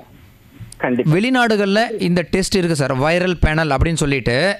நம்ம நாட்டுக்கு வரல. நம்ம நாட்டு இருக்குது சார். நம்ம வந்து ஒரு சின்ன ஃபீவருக்கும் உங்களால் 5000 7000 அந்த மாதிரி பெரிய அமௌண்ட் நம்மளால் அஃபோர்ட் பண்ண முடியாது. யாருக்கு நமக்கு 3 நாளைக்கு மேலே ப்ராப்ளம் குறையிலையோ உங்களுக்கு டெங்கு வைரஸாக இருக்கும் சார், டெங்கு வைரஸ் டெஸ்ட் பண்ணி பார்க்கலாம். உங்களுக்கு ஃப்ளூ வைரஸாக இருக்கும், ஃப்ளூ வைரஸுக்கும் டெஸ்ட் இருக்குது. முடிஞ்சால் நம்ம அதை டே 1லே கண்டுபிடிக்க முடியும். ஆனால் நம்மளோட காஸ்ட் அஃபோர்டபுள், நம்மளோட பாப்புலேஷனோட லிமிட் வச்சு தான் சார் அது நம்ம யூஸ் பண்ணுறதில்ல. கண்டிப்பாக சார். நன்றி சார். நன்றி சார். வணக்கம். ஹலோ வணக்கம். வணக்கம். யார் எங்கேருந்து? அண்ணா நகர்ல இருந்து வாணிதேவி பேசுறேன். வணக்கம் மேடம், நம்ம டாக்டர் சார் கிட்ட பேசலாம். சொல்லுங்கள் மேடம். வணக்கம். இந்த எங்க பாப்பா பேசி இருக்கு, 1 வயசு 1 வருஷம் ஆச்சு. 2 நாள் காய்ச்சல் இருக்கு. காய்ச்சல் மருந்து கொடுத்து சரியாயிடுச்சு. கொஞ்சம் பரவாயில்லாம இருக்கா. ஆப்பிள்லாம் கேக்கு. சொல்லுங்க மேடம். பாதி கேட்டு ஆப்பிள் கொடுக்கலாமான்னு கேட்குறீங்களா? ஆமா மேடம், பழம் வந்து எந்த வகையிலையும் நமக்கு கெடுதல் கிடையாது. நம்ம இயற்கை முறையில் உருவாகிற எந்த பொருளும் நம்ம உடம்புக்கு கெடுதல் கிடையாது. நம்ம செயற்கையாக உருவாக்குறோம் பார்த்தீங்களா, அந்த மாதிரி பொருட்கள் தான் கொடுக்கக்கூடாது. பொதுவாகவே நிறைய பேருக்கு ஒரு தப்பான கருத்து, எனக்கு பழம் சாப்பிட்டா என் குழந்தைக்கு சளி பிடிச்சிரும். அப்படி கண்டிப்பாக கிடையாது. ஏன்னா நீங்கள் இப்போ அந்த காலத்துலேருந்து நம்ம என்ன பண்ணுறோம், நம்மளோட உறவினர் ஒருத்தர் ஹாஸ்பிட்டலில் இருந்தால் என்ன பண்ணுறோம், பழம் தானே வாங்கிட்டு போகிறோம். ஆமாம். ஏன் அவருக்கு குணமாகட்டும், பழம் தான் ஈஸியாக செரிமானம் ஆகக்கூடிய பொருள். பழத்தில் விட்டமின்ஸ் இருக்குது, எதிர்ப்பு சக்தி உருவாக்கும். ஆனால் வாழைப்பழம் கொஞ்சம் சளி இருக்கு, அதனால தான் கேட்குறேன் சார். இல்லைங்க, நிறைய இல்லை. இது வந்து தினம் என்கிட்ட ஒரு 10லேருந்து 20 பேர் கேட்குற கேள்வி. சார் சளி இருக்கும்போது பழம் கொடுக்கலாமா? கண்டிப்பாக கொடுக்கலாங்க. சளி வந்து ஒரு வைரஸ் கிருமியால வரக்கூடிய நோய். நம்ம சாப்பிட்ற பழத்தினால உங்களோட சளி அதிகம் ஆகாது. சரி. ஏன் ஆசைப்பட்டு குழந்தைங்க கேட்கும் பார்த்தீங்களா, அதுக்காக சும்மா அது கொஞ்சம் கொடுக்குறோம். இருந்தாலும் கொஞ்சம் இல்லைங்க, நீங்கள் தைரியமாக பழங்களை நார்மலாகவே கொடுங்க. இயற்கையான உணவுகள் நம்மளை எந்த தொந்தரவும் நமக்கு கொடுக்காது. சரி சார். நன்றி மேடம். நன்றி. வணக்கம். ஹலோ வணக்கம். வணக்கம். யார் எங்கிருந்து? திருவண்ணாமலை மாவட்டம் தேசூர் மடம் கிராமம் மாஜோ கந்தசாமி. நல்லா இருக்கீங்களா சார்? நல்லா இருக்கேன் சார். ஓகே, டாக்டர் செந்தில் கிட்ட பேசலாம். வணக்கம் சார், சொல்லுங்க. எனக்கு ஒரு சந்தேகம். எனக்கு அடிக்கடி மலச்சிக்கல் வருது சார். உங்களுக்குங்களா? ஆமா. அப்புறம் வந்து எனக்கு 64 வயசு ஆகுது. ஓகே. அடுத்தது வந்து அது வந்து இப்போ நான் நிறைய டேப்லெட் வந்து ஸ்ட்ரோக் அட்டாக் ஆகிட்டு டேப்லெட் எடுத்துக்கிறேன் ரெகுலரா. ஓகே. அதால நான் அதான் தெரியல. சார் உங்களுக்கு வந்து நீங்கள் வந்து இப்போ ஸ்ட்ரோக் அட்டாக் ஆகிருக்குன்னு சொல்கிறீங்க, இப்போ நிறைய மருந்துகள் எடுத்துக்கிறேன்னு சொல்லியிருக்கீங்க. ஆமாம். அப்படிங்கும்போது உங்களுக்கு ஸ்பெசிஃபிக்காக உங்களுடைய மருத்துவர் பெரியவங்களுக்கு பார்க்கக்கூடிய அடல்ட் மெடிசின் டாக்டர் பார்க்கக்கூடிய டாக்டர் பார்த்துட்டு தான் உங்களோட ப்ராப்ளத்தை கரெக்டாக ஐடென்டிஃபை பண்ணி சொல்ல முடியும். அவர் என்ன அவர் மோஷன் ஃப்ரீ ஒரு மருந்து கொடுத்துருக்காரு, சாப்பிடலாம், ரெகுலராக சாப்பிடலாம். அது எடுத்துக்கலாம் சார், நம்ம அது ஒன்றும் ப்ராப்ளம் இல்லை. நம்ம வந்து அந்த மோஷன் நார்மல் ஆகிற காலங்கள் வரைக்கும் சில மாதங்கள் வரைக்கும் தாராளமாக அதை எடுத்துக்கலாம். Right sir. அதாங்க, ஏன்னா அது ரெகுலராக எடுப்போம் பயமாக இருக்குது சார். இல்லை அது வந்து எதுக்காகனா நம்ம உடம்பு வந்து பழகிறதுக்காக. இப்போ மோஷன் ஃப்ரீயாக போகுது அப்படின்னா அந்த உடம்பு நம்ம ஆட்டோமேட்டிக்காக டெய்லி இத்தனை டைம் ஆனால் இத்தனை மணி ஆனால் நம்ம மோஷன் போகணுங்கிற பழக்கத்துக்கு வந்துடும். இப்போ உதாரணமாக நீங்கள் டெய்லி காலையில் 5 மணிக்கு எழுந்திரிச்சிங்கன்னா ஃபஸ்ட்டு 10 நாள் சிரமமாக இருக்கும். 20 நாளுக்கு அப்புறம் பார்த்தீங்கன்னா 5 o'clock உங்களுக்கு ஆட்டோமேட்டிக்காக முழிப்பு வந்துடும். சரி சார். ஆனால் மோஷன் ஹார்டாக இருக்கும்போது உங்களுக்கு அந்த மாதிரி டெய்லி மோஷன் வராது. அந்த ஹார்டை சாஃப்ட் பண்ணுறதுக்காக கொடுக்குற அந்த டெம்பரவரி ரிலீஃப் தான் அவர் கொடுக்குற மருந்து. பட் அதை நீங்கள் ஒரு மாதம் ஃபாலோ பண்ணும்போது வந்து நம்ம உடம்பு வந்து அதை ஏற்றுக்கும். ஓகே, நம்ம இந்த டைம் ஆனால் நம்ம இந்த மாதிரி நம்ம மோஷன் போகணும், அதை நம்ம ஸ்டிமுலேட் பண்ணோம். அது நல்லது தான் சார், ஒன்றும் ப்ராப்ளம் இல்லை. Right, thanks. நன்றி சார். நன்றி சார். வணக்கம். ஹலோ, வணக்கம். வணக்கம் மேடம். வணக்கம், யார் இங்கிருந்து? என் பேர் சந்திரசேகர், திருவண்ணாமலை மாவட்டம் இழுப்போணம் கிராமத்துல இருந்து. ஓகே, டாக்டர் கிட்ட பேசலாம் சார் நீங்க. பேசலாம். சொல்லுங்க சார். சார், என் பையன் ஹரிஷன்ட்டு பேர், 12 வயசு ஆகுது. சொல்லுங்க சார். அவன் மோஷன் போனாங்க அப்படியே தக்க மாரி தண்ணியில் அப்படியே மதங்குது, உள்ள போக மாட்டேன் வந்து. Okay sir. அது அந்த மோஷன்லேயே அப்படியே இருக்கு, சாயந்தரம் வரைக்கும் மதங்குது சார். அது ஒன்றும் இல்லை, அவனோட ஆகாரத்தில் வந்து நீங்கள் நார் சத்து இல்லாத இந்த மைதா மாதிரி உள்ள பொருட்கள் அவன் எடுத்துப்பானா? பிஸ்கட்டு, பிரெட்டு, முறுக்கு, மிக்சர் இந்த மாதிரி பொருள் நிறைய எடுத்துக்கிறானா? இல்லை, சாதம் தான் சார். காலையில் இட்லி சாப்பிடுவான், மதியம் சாப்பாடு ஸ்கூலுக்கு கொடுத்து அனுப்புவான். Okay sir. இட்லி தோசை ஏதாவது ஒன்று. அதான் சார், நீங்கள் என்ன பண்ணுங்கள், இது நம்ம ஸ்நாக்ஸ் டைமில் அவனுக்கு பழ வகைகள் நிறைய கொடுங்க. சரிங்க சார். கீரை அந்த மாதிரி நிறைய சேர்த்துக்குங்க. அந்த மோஷனோட டென்சிட்டி தான் அப்படின்னா அது வந்து நமக்கு எந்த ப்ராப்ளமும் கிடையாது சார். சரி சார். அது ஸ்மெல் வருது, அது நாங்கள் அதுக்கப்புறம் அந்த நாங்கள் எல்லாம் போன பிறகு தான் அனுப்புறது வந்து அதுக்கப்புறம் போக முடியல. அது மாதிரி ஸ்மெல் வருது, மேலேயே தக்க மாதிரியே மதங்குது. அதுதான் சார், அது வந்து நீங்கள் வந்து அவனை தினமும் போக சொல்லணும். என்றைக்குமே வந்து ஒரு நாள் மோஷன் போகலை அப்படின்னா மறுநாள் கண்டிப்பாக உங்களுக்கு ஸ்மெல் அதிகமாக தான் இருக்கும். ஆமாம் ஆமாம் ஆமாம், அதிகமாக இருக்குது. அதுக்கு வந்து அவன் 24 ஹவர்ஸ்க்கு ஒரு தடவை கண்டிப்பாக மோஷன் போகணும். அந்த பழக்கத்துக்கு அவனை ஏற்படுத்தணும். நீங்கள் அந்த மாதிரி ஸ்மெல்லாம் குறையணும்னா ஸ்நாக்ஸ் ஐட்டத்தை அவாய்ட் பண்ணிவிட்டு பழங்களும் கீரைகளும் அதிகப்படுத்தினீங்கன்னா உங்களுக்கு அந்த நல்லது நடக்கும்.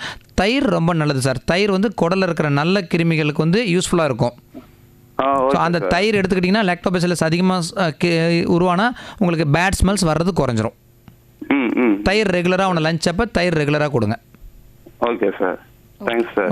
நன்றி சார். இப்போ நீங்க சொன்னீங்க சார் தயிர் கொடுக்கணும் அப்படின்னு சொல்லி. சார், இந்த மழை காலத்துல தயிர் கொடுக்கலாமா அப்படிங்கிறது ஒரு பெரிய குவெஸ்டின். சளி பிடிக்கும் அப்படின்னு சொல்றாங்க, அது எவ்வளவு தூரத்துக்கு சார் உண்மை? நான் ஏற்கனவே சொன்னது தாங்க, இயற்கையான உணவு நம்மளோட உடம்புக்கு எந்த தொந்தரவும் கொடுக்காது. நீங்கள் தயிர் ரொம்ப நல்ல உணவு, தயிர் கண்டிப்பாக எடுத்துக்கலாம். தயிர்னால உங்கள் சளி அதிகம் ஆகாது. ஜுரம் இருக்கும் போதும் நம்ம கண்டிப்பாக எடுத்துக்கலாம். தயிர் வந்து ஈஸியாக செரிமானம் ஆகக்கூடிய பொருள். அதை விட முக்கியமான விஷயம்னா இப்போ லூஸ் மோஷன்லாம் ஆகுது அப்படின்னா குடலுக்கு அதில் இருக்கிற லாக்டோபேசிலஸ் அப்படிங்கிற பாக்டீரியா வந்து ரொம்ப நல்லது. அது வந்து நம்ம குடலில் நல்ல கிருமியும் இருக்கும், கெட்ட கிருமியும் இருக்கும். ஸோ நல்ல கிருமி வந்து இம்ப்ரூவ் பண்ணுறது தான் லாக்டோபேசிலஸ்ங்கிறதோட வேலை. கண்டிப்பாக தயிர் எடுத்துக்கலாம். தயிர் எடுக்கிறது பெட்டரா இல்லை மோரா எடுத்துக்கிறது பெட்டரா சார்? ரெண்டும் ஒன்று தாங்க, அவங்களுடைய வசதிக்கு தகுந்த மாதிரி தான். குழந்தை வந்து அவங்கள எது பிடிக்குமோ அதுக்கு தகுந்த மாதிரி கொடுத்துக்கலாம், அதில் எந்த மாற்றமும் இல்லை. Okay sir. வணக்கம். வணக்கம், யார் இங்கிருந்து? வேலூர் மாவட்டம் கட்படியில் இருந்து சந்திரசேகர். நல்லா இருக்கீங்களா சார்? நல்லா இருக்கேன். ஓகே, டாக்டர் கிட்ட பேசலாம் நம்ம. கண்டிப்பா டாக்டர், எனக்கு 2 கொஸ்டின்ஸ் இருக்கு. கேளுங்க. முதல் கொஸ்டின் வந்து குழந்தைகளுக்கு எஸ்பெஷலி மோஷன், அதாவது ஃப்ரீக்வெண்டா அன்டைஜஷன் அப்படிங்கிற ப்ராப்ளம் வந்தது அப்படின்னா அதை எப்படி ஹேண்டில் பண்ணணும்? நான் கேட்கறது வந்து 1 இயர்க்குள்ள இருக்கக்கூடிய குழந்தைகள், அது ஒண்ணு. ரெண்டாவது, என்னுடைய ரிலேட்டிவ் உடைய குழந்தை வயது 4 ஆகுது. அந்த குழந்தைக்கு குளிர்காலம் ஆச்சுன்னா ஜாஸ்தியா காது வலி அப்படிங்கிற மாதிரி, அப்புறமா சளி தொந்தரவு, இது 2ம் இருக்கு. இவங்க காது வலிக்காம இருக்க, சளி தொந்தரவு கொஞ்சம் கம்மியா இருக்க என்ன மாதிரியான விஷயங்கள் ஃபாலோ பண்ணணும்? சொல்லுங்க. ஓகே, நீங்க முதல் கேட்டது வந்து குழந்தை வந்து இன்டைஜஷன் ப்ராப்ளம் அப்படின்னு சொன்னீங்க. இன்டைஜஷன் அப்படின்னா நீங்கள் அடிக்கடி மோஷன் பாஸ் பண்ணுறத இன்டைஜஷன் அப்படின்னு எடுத்துக்கிறீங்களா, இல்லை உங்கள் மோஷன் வந்து லூஸ் மோஷனாக இருக்குது, இல்லை எந்த மாதிரி நீங்கள் ஃபீல் பண்ணுறீங்க? லூஸ் மோஷன் மாதிரி இருக்கு. ஒரு நாளைக்கு 6-7 டைம்ஸ் அது மாதிரி ஆகுது. இது வந்து மந்த்லி ஒன்ஸாவது வந்துடுது இது மாதிரி. பாருங்க, இது எல்லாமே வந்து இந்த வயசு சம்மந்தப்பட்டது தாங்க. சின்ன வயசு குழந்தைகளுக்கு வந்து கொஞ்சம் ஃப்ரீக்வெண்ட்டாக எந்த இன்ஃபெக்ஷன் வந்தாலும் அதனோட எஃபெக்ட் குடலில் இருக்க தான் செய்யும். அதனால் கொஞ்சம் அடிக்கடி மோஷன் போகிறது அப்படிங்கிறது நார்மல் தான். நார்மல் தான், அது பயப்பட வேண்டிய அவசியம் கிடையாது. இதுவே வந்து ஸ்டேஜ் ஆற வரைக்கும் அப்படி இருக்கும். ஆமாங்க, 3 வயசு வரைக்கும் தோராயமாக ஒரு சாப்பாடு ஒரு ஃபுட்டு உள்ளர போனால், இதை நான் இப்போ முன்னாடி கூப்பிட்ட காலருக்காக பேசியிருந்தேன். ஒரு சாப்பிட்ட சாப்பாட்டுக்கு பிறகு உடனே ஒரு மோஷன் வர்றது நார்மல் ரிஃப்ளெக்ஸ். பயப்பட வேண்டாம். ஓகே. இதே அன்லிமிட்டெட் டயரியா போகுது, உங்கள் குழந்தையோட யூரின் அவுட்புட் குறைஞ்சிருச்சு அப்படின்னா தான் நமக்கு அது கவலை கொடுக்கக்கூடிய இடம். உடனே டாக்டரை பார்க்கணும், உடனே அதுக்கு உண்டான மருத்துவம் எடுத்துக்கணும். அப்படி எடுத்துக்கணும். இரண்டாவது, சளி பிடிச்சா காது வலிக்குது அப்படின்னு கேட்டிங்க. அதேதான். ஆமாங்க, நம்மளோட காது வந்து தொண்டையில் கனெக்ட் ஆகிருக்குது. நம்ம காதோட காத்தோட்டம் வந்து த்ரோட்டில் இருந்து தான் அந்த மிடில் இயருக்கு வந்து காத்தோட்டம் போகிற ஒரு டியூப் இருக்குது. ஓகே. சளி வரும்போது இப்போ மூக்கு பிளாக் ஆகுது பார்த்துருப்பீங்கல்ல? ஆமாம், அதே போல் தான். இப்போ மூக்கு சின்ன குழந்தைங்களுக்கு கோல்டு வந்து மூக்கு அடைச்சிட்டா காது வலிக்கிற மாதிரியே கண்ணிலையும் தண்ணி வரும். ஏன்னா நம்ம கண்ணீர் வந்து மூக்கில் தான் வடியும். ஸோ அந்த காத்தோட்டம் உள்ள பகுதி அடைபடுறதுனால உங்களுக்கு அந்த மிடில் இயரில் நீர் சேர்ந்துடும். நீர் சேர்ந்துக்கும். அதை அப்படியே விட்டோம்னா இன்ஃபெக்ஷன் ஆகி காதில் சீல் வடியும், வெளிக்காதில். அதுக்கு என்ன பண்ணணும்னா, நம்ம சளியை ப்ராப்பராக ட்ரீட்மெண்ட் எடுத்தாலே போதும், சரியாயிடும். மூக்கடைப்பு இருக்கும்போது மூக்கடைப்புக்கு உண்டான மருந்துகள் எடுத்துக்கிட்டாங்கன்னா சரியாக இருக்கும். சளி பிடிக்கும்போது காது வலி வர்றது சளியோட அடுத்த ஸ்டேஜ். ஸோ அப்படின்னா நீங்கள் சளியை கொஞ்சம் ப்ராப்பராக ட்ரீட் பண்ணியிருந்தால் இதை அவாய்ட் பண்ணியிருக்கலாம், அந்த மாதிரி இருக்கும். Okay doctor. ஓகே, ரொம்ப சந்தோஷம் டாக்டர். ரொம்ப பயனுள்ள தகவல்கள் கொடுத்தீங்க. மிக்க நன்றி டாக்டர். ஓகேங்க. சார், இப்போ நீங்கள் சொல்லியிருந்தீங்க மூக்கடைப்புக்கு அதுக்கான மருந்துகள் இருக்குன்னு சொல்லி. இப்போ நம்ம நேசல் ஸ்ப்ரே அதெல்லாம் நம்ம குழந்தைகளுக்கு யூஸ் பண்ணுறோம். எழுதி கொடுக்கும் போதே டாக்டர் வந்து காலையில் ஒன்று நைட் ஒரு ட்ராப் அப்படி தான் எழுதி கொடுப்பார். பட் அவங்க மதியம் தூங்கும் போது அவங்க படுக்கும் போது அவங்களுக்கு மூக்கு அடைக்குது. அந்த டைமில் திரும்பியும் நம்ம வந்து எழுதி கொடுத்ததையும் தாண்டி யூஸ் பண்ணலாமா? பாருங்க, மூக்கு ஸ்ப்ரேல வந்து இந்த நீங்கள் சொல்கிற மாதிரி மூக்கில் விட்ட ட்ராப்ஸில் 2 வகையாக கொடுப்பாங்க. ஒன்று சலைன் ட்ராப்ஸ் அப்படின்னு கொடுப்பாங்க. இந்த சலைன் ட்ராப்ஸ் யாருக்குன்னா இந்த 6 மாதத்துக்கு கீழே இருக்கிற சின்ன குழந்தைங்களுக்கு டாக்டர் கொடுப்பாங்க. பெரிய பசங்களுக்கு வரும்போது அதே ட்ராப்ஸில் வந்து பார்த்தீங்கன்னா மருந்துகள் உள்ள ட்ராப்ஸ். சலைன் வேறு, மருந்து வேறு. சலைன் ட்ராப்ஸ் அது வெறும் சால்ட் வாட்டர் மாதிரி. அதை வந்து நம்ம எத்தனை டைம்னாலும் யூஸ் பண்ணிக்கலாம், ஒன்றும் ப்ராப்ளம் இல்லை. அந்த மற்ற மருந்து உள்ள மூக்கு ட்ராப்ஸ் 2 முறையோ 3 முறையோ அது மட்டும்தான் யூஸ் பண்ணணும். அது ரொம்ப அடிக்கடி போடக்கூடாது. அடிக்கடி போடக்கூடாதுங்கிறத விட அதிக நாட்கள் யூஸ் பண்ணக்கூடாது. அது வந்து ஒரு அடிக்ஷன் மாதிரி ஆயிரும். இப்போ நீங்கள் யூஸ் பண்ணுற வரைக்கும் உங்களுக்கு நல்லா இருக்கும். இப்போ 3 நாள் அல்லது 5 நாட்கள் கொடுத்தோன்னா 5 நாளில் அதை நிறுத்திடணும். இல்லை அது யூஸ் பண்ணால் எனக்கு நல்லா இருக்குது அப்படின்னு சொல்லிட்டு டெய்லி யூஸ் பண்ண ஆரம்பிச்சிடுவாங்க. பின்னாடி நீங்கள் அந்த மூக்கு ட்ராப்ஸை நிறுத்தினா மறுநாள் உங்களுக்கு ரீபவுன்ஸ் ஃபினாமினான்னு சொல்லுவாங்க. அது திரும்ப பவுன்ஸ் ஆகி நோஸ் பிளாக் அதிகமாகிடும். இப்போ இன்ஹேலர்லாம் நிறைய யூஸ் பண்ணுவாங்க இல்லையா? ஆமாங்க. எப்போவாது சளிச்சுன்னா உடனே அதை திறந்து அப்படின்னு உறிஞ்சுப்பாங்க. அது எவ்வளோ தூரத்துக்கு சார் நல்லது? இன்னேலர் வேற, முன்னாடி நீங்கள் சொன்ன நோஸ் ட்ராப்ஸ் வேற. இன்னேலர் வந்து பொதுவாக அது ஸ்டீராய்டு மருந்துவாக தான் இருக்கும். இது நோஸுக்கு கொடுக்குற இன்னேலராக இருந்தாலும் சரி, அல்லது நம்ம நுரையீரலுக்கு கொடுக்குற இன்னேலர் ஆனாலும், நம்ம இன்னேலர் மூலிமா எடுத்துக்கிற ஸ்டீராய்டு நம்மளோட உடல் உறுப்புகளை எதுவும் பாதிக்காது. வாய் வழியாக எடுத்துக்கிற ஸ்டீராய்டோ அல்லது இன்ஜெக்ஷன் மூலிமா எடுத்துக்கிற ஸ்டீராய்டுக்கோ சைடு எஃபெக்ட்ஸ் நிறைய இருக்குது. அதை யூஸ் பண்ணக்கூடாது. ஆனால் நம்ம நோஸ்க்கு கொடுக்குற ஸ்டீராய்டோ அல்லது இன்னேலர் வழியாக கொடுக்குற ஸ்டீராய்டோ லங்ஸ் கொடுக்குறதோ உங்களுக்கு சைடு எஃபெக்ட்ஸ் எதுவும் இருக்காது. என்ன காரணம்னா, நம்ம எடுத்துக்கிற டோசேஜ் எல்லாமே மைக்ரோகிராம்ஸ். ஆனால் மருந்து மாத்திரைகள் எடுக்கிறது எல்லாமே milligram. So 1000 times there is a dose difference. இன்னொன்று, இது லோக்கலாக மட்டும்தான் ஆக்ஷன் ஆகும். நீங்கள் ஒரு தடவை இன்னேல் பண்ணுறீங்க அப்படின்னா லங்ஸோட வரைக்கும் அந்த ட்ரக்கியா மூலிமா லங்ஸ் வரைக்கும் போயிட்டு ரிட்டர்ன் மீதி வெளியே வந்துடும். மற்ற உறுப்புகளுக்கு பரவாது. அதனால் இன்னேலர் ஸ்டீராய்ட்ஸ் உங்களுக்கு எந்த சைடு எஃபெக்டும் கிடையாது. இன்னேலர் மாதிரி கொடுக்குற மருந்துகள் வந்து 1 வருடம் வரைக்கும் தாராளமாக கொடுப்பாங்க சில டாக்டர்ஸ். அதை எடுத்துக்கலாம், தப்பு இல்லை. அது வந்து மருத்துவரோட அட்வைஸ் படி தாராளமாக கண்டினியூ பண்ணலாம். மருத்துவர் அட்வைஸை தாண்டி அவர் 2 மாதம் தான் கொடுத்தாரு, நான் 1 இயர் கொடுத்தேன் அப்படி இருக்கக்கூடாது. என்ன காரணம்னா, நம்ம பஃப்னு சொல்லி நம்ம ஜஸ்ட் ஒரு பாக்ஸை மட்டும் தான் சொல்கிறோம். அந்த பஃப்புக்குள்ளார என்ன மருந்து இருக்குது, எத்தனை மில்லிகிராம் இருக்குது, எத்தனை மைக்ரோகிராம் இருக்குது, அதை பொறுத்து தான் டாக்டர் என்ன பிளான் பண்ணியிருப்பார். இவருக்கு 2 மாதம் நம்ம 200 மைக்ரோகிராம் கொடுக்கலாம், அப்புறம் 100 குறைச்சிக்கலாம் அப்படின்னு அவர் பிளான் நோட் பண்ணியிருப்பார். நம்ம என்ன நினைப்போம், டாக்டர் 2 தானே கொடுத்தார், 200 மைக்ரோகிராம் கொடுத்தார்ல, நம்ம 6 மாதம் கொடுத்துக்கலாம். 8 மாதம் எடுத்துக்கலாம். அப்படி எடுத்துக்கூடாது. டாக்டர் சொன்ன டேட்டில் போயிட்டு பார்க்கும்போது டோஸை மாற்றி கொடுத்துருவார். Okay okay sir. அடுத்த காலர் கிட்ட பேசுவோம். வணக்கம். ஹலோ வணக்கம். டாக்டர் பேசலாம். சொல்லுங்கள் sir. Hello sir. Hello sir. சொல்லுங்கள் சார், கேட்குது.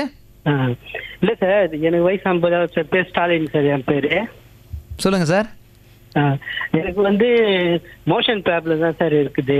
அது வந்து ஏற்கனவே போயிட்டு ஹாஸ்பிட்டல்ல செக்அப்லாம் பண்ணோம். பண்ணிட்டு பின்னாடி போட்டு பார்த்தாங்க. எல்லாம் பார்த்துட்டு அதுக்கப்புறம் மாத்திரை எழுதி கொடுத்தாங்க. திரும்ப இந்த டெல்கோ பிளஸ் மாத்திரை யூஸ் பண்ண சொல்லி சொன்னாங்க. Okay sir. ஆனா அது யூஸ் பண்ணும் போது மோஷன் வருது ஓரளவுக்கு. இல்லைன்னா அதுக்கப்புறமேட்டு பார்க்க போனா போனதை விட்டா வர மாட்டுது. அதான் சார், ஏற்கனவே இதே தான் இதுக்கு முன்கூட்டி காலர் கேட்டிருந்தாங்க. இது பெரியவங்களுக்கு அப்படிங்கும்போது உங்களுக்கு அது எதனால் இது ஏற்படுதுங்கிறத காரணத்தை கண்டுபிடிக்க ட்ரை பண்ணணும் சார். அது உங்களோட பெரியவங்களுக்கு உண்டான மருத்துவர்கிட்ட காட்டி தான் நீங்கள் அதை பர்மனன்ட் சொல்யூஷன் எடுத்துக்க முடியும். நீங்கள் இது சொல்கிற இந்த செக்கப்பும் இதுக்கு வந்து எல்லா செக்கப்பும் பண்ணிட்டேன் சார் நான். ஓகே. இதுக்கு எல்லா செக்கப்பும் பண்ணி பார்த்தா திருப்பி அதே ப்ராப்ளம் வருது. வயிறு பூசமாக இருக்கிற மாதிரி தான் இருக்குது சார். இது வந்து குடல் சம்மந்தப்பட்ட பெரியவங்களோட மருத்துவர்கிட்ட நீங்கள் பார்த்து தான் சார் இதனோட அடுத்த ஸ்டேஜுக்கு நம்மளால் மூவ் பண்ண முடியும். நீங்கள் சொல்கிற அந்த டல்கோலக்ஸ் அப்படிங்கிற மருந்து ஒன்று அது வந்து டெம்பரரி ரிலீஃப் தான். அது நீங்கள் இன்றைக்கி எடுத்துக்கிட்டீங்கன்னா இன்றைக்கி உங்களுக்கு அது ப்ராப்ளத்தை சரி பண்ணி கொடுக்கும். உங்களுக்கு பர்மனெண்ட் காரணம் ஏதாவது ஒன்று இருக்கும். நீங்கள் மேற்கொண்டு குடல் சம்மந்தப்பட்ட ஸ்பெஷலிஸ்ட் டாக்டரை பார்த்துட்டு இதை தீர்வு கண்டுக்கணும். சரிங்க சார். சரிங்க சார். இல்லை இந்த மாத்திரை வந்து ரெகுலராக யூஸ் பண்ணலாமா சார்? சார் ரெகுலராக யூஸ் பண்ணலன்னா இது ஒரு நாளுக்கு உங்களுக்கு சொல்யூஷன் அவ்வளோதான். இது வந்து உங்களுக்கு நிரந்தர தீர்வு கிடையாது. அதனால் இது நீங்கள் 10 days யூஸ் பண்ணுறதுனால உங்களுக்கு ப்ராப்ளம் கிடையாது. ஆனால் இதனால் உங்களோட நிரந்தர தீர்வு குணமாக போவது கிடையாது. உங்களுக்கு ஏதோ ஒரு காரணத்தினால தான் கான்ஸ்டிபேஷன் இருக்குது. அந்த காரணத்தை கண்டுபிடிச்சி அதை சரி பண்ணிங்கன்னா தான் நீங்கள் மருந்து இல்லாமல் மோஷன் போக முடியும். சரி சார். நீங்கள் இது 10 days 15 days எடுத்துக்கிறதுனால எந்த சைடு எஃபெக்டும் கிடையாது. சரி சார். சரி சார். Okay sir. நன்றி சார். நன்றி. வணக்கம். வணக்கம் மேடம். வணக்கம். யார் எங்கிருந்து? அயப்பாக்கத்துலேருந்து லக்ஷ்மி பேசுகிறேன் மேடம். லக்ஷ்மி பேசலாம் மேம் டாக்டர் கிட்ட.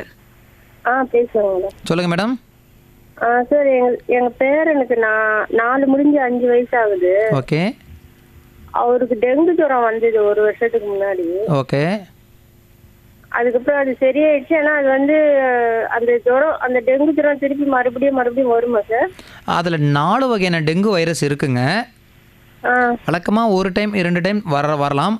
அது ஒன்றும் பயப்பட வேண்டாம். ஆனால் இதுவுமே நீங்கள் ஆரம்ப காலத்தில் கண்டுபிடிச்சிட்டிங்கன்னா ப்ராப்ளம் இருக்காது.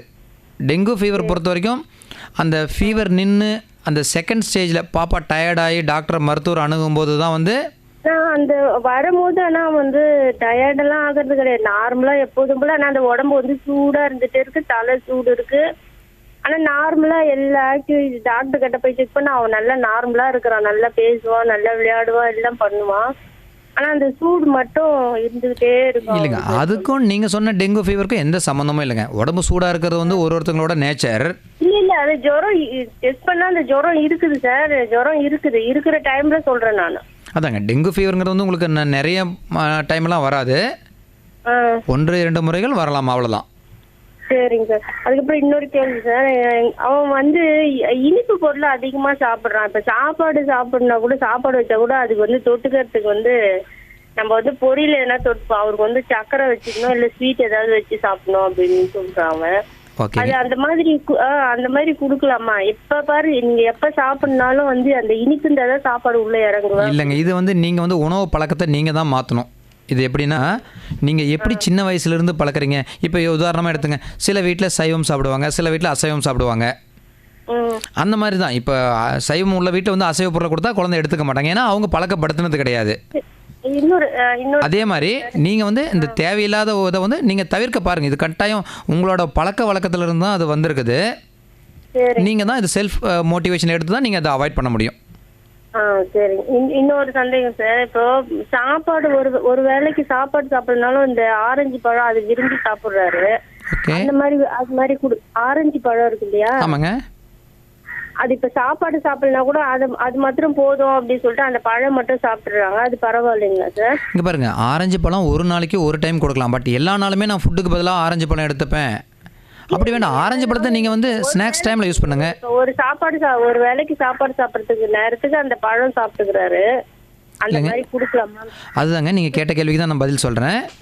நீங்கள் சில நாட்களுக்கு அந்த மாதிரி ஒரு வேளை சாப்பாடு ஆரஞ்சு பழமாக சாப்பிடலாம், தப்பு இல்லை. பட் டெய்லியுமே நான் பிரேக்ஃபாஸ்ட் மாதிரியே எல்லா நாளும் காலையில் நான் ஆரஞ்சு பழம் சாப்பிட்ருவேன் அப்படி போக வேண்டாம். ஏன்னா பழத்தை வந்து நீங்கள் பழத்துக்குன்னு உண்டான டைம் இருக்குது நமக்கு.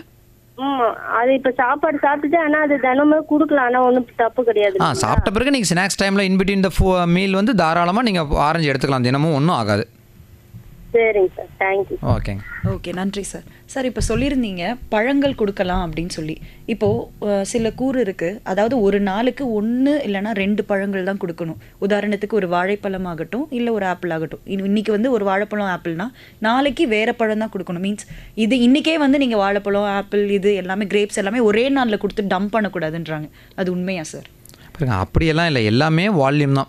நீங்கள் ஒரே நாளைக்கு வந்து எல்லா பழமும் எடுத்துக்கிட்டிங்கன்னா கொஞ்சம் கொஞ்சமாக எடுத்துக்கலாம். இப்போ மார்னிங் வாழைப்பழம் எடுத்துக்கலாம், சின்ன குழந்தைய இருந்தால் 2 டைம் கூட. இப்போ பிரேக்ஃபாஸ்ட்டுக்கு லஞ்ச் கிடையில அந்த குழந்தை 2 தடவை பழம் சாப்பிடலாம். ஒரு டைம் வாழைப்பழம் சாப்பிட்டு அடுத்த தடவை ஆப்பிள் கொடுக்கலாம். ஈவினிங் மதியத்துக்கும் டின்னருக்கும் இடையில் 2 ஸ்நாக்ஸ் கொடுப்பாங்க, அது சின்ன குழந்தையாக இருந்தால்.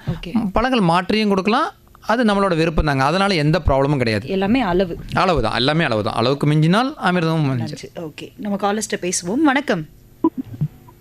வணக்கம்மா. வணக்கம், யார் எங்க இருந்து? பேரம்பாக்கம் பாலாஜி இருந்து கேஜி மோகன் விஷ்ணு பேசுறேம்மா. நல்லா இருக்கீங்களா? நல்லா இருக்கேங்க. ஏன் டாக்டர் கிட்ட பேசலாம் நம்ம. நல்ல பலனுள்ள கருத்தெல்லாம் சொல்லிட்டு வர்றாருங்க. சொல்லுங்க சார். கொஞ்சம் டாக்டர் கொடுங்க. ஐயா வணக்கம், சொல்லுங்க. முட்டி வலி வந்து ரைட் சைடுல நிறைய வலிக்குது. ஓகே. டாக்டர் வந்து உடம்பு வந்து வெயிட் குறைங்கன்னாரு. சரிங்க. ஒரு 4-5 கிலோ குறைச்சிருக்கேன். ஓகே. முட்டி வலி குறைஞ்சிருக்கு. ஓகே. அது அதே மாதிரி கண்டினியூ பண்ணலாங்களா சார்? சார் கண்டிப்பாக முட்டு தேய்மானம். உங்களோட வயது என்னங்க? வயது 60 சார். 60.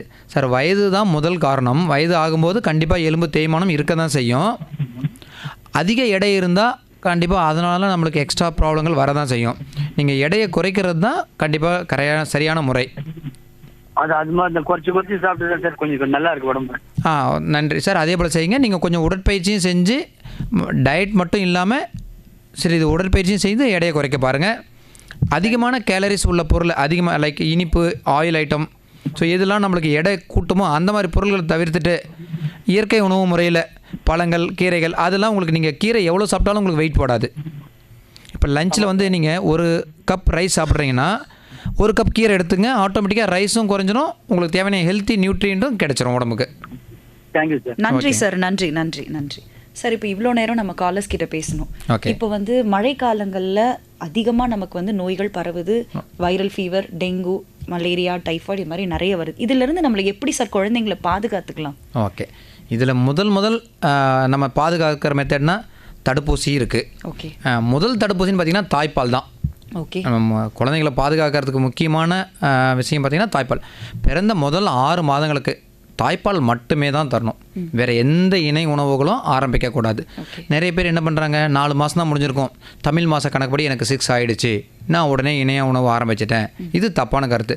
அந்த 180 நாட்கள் கண்டிப்பாக தாய்ப்பால் கொடுக்கும். தாய்ப்பாலில் நிறைய எதிர்ப்பு சக்தி பொருள் இருக்குது, மூளை வளர்ச்சிக்கு தேவையான பொருள்கள் இருக்குது. தாய்ப்பால் கட்டாயம் நான் எல்லாருக்கும் சொல்கிறது தான். தாய்ப்பால் திரும்ப 6 மாதங்களுக்கு கண்டிப்பாக தாய்ப்பால் மட்டும் கொடுங்க. இன்னொரு கேள்வி கேட்பாங்க, தாய்ப்பால் கொடுக்கும்போது தண்ணீர் கொடுக்கலாமா சார்? நான் மருந்து கொடுக்கும்போது கொஞ்சமாக விக்கல் வந்தால் கொஞ்சமாக தண்ணீர் கொடுக்கலாமா அப்படிலாம் கேட்பாங்க. தேவையில்லை. ஏன்னா தாய்ப்பால்லே 80% மேலே தண்ணி தான் அதில் இருக்குது. ஸோ தண்ணீர் கொடுக்கக்கூடாது. சில இந்த மாதிரி காலங்களில் தடுப்பூசிகள் இருக்குது.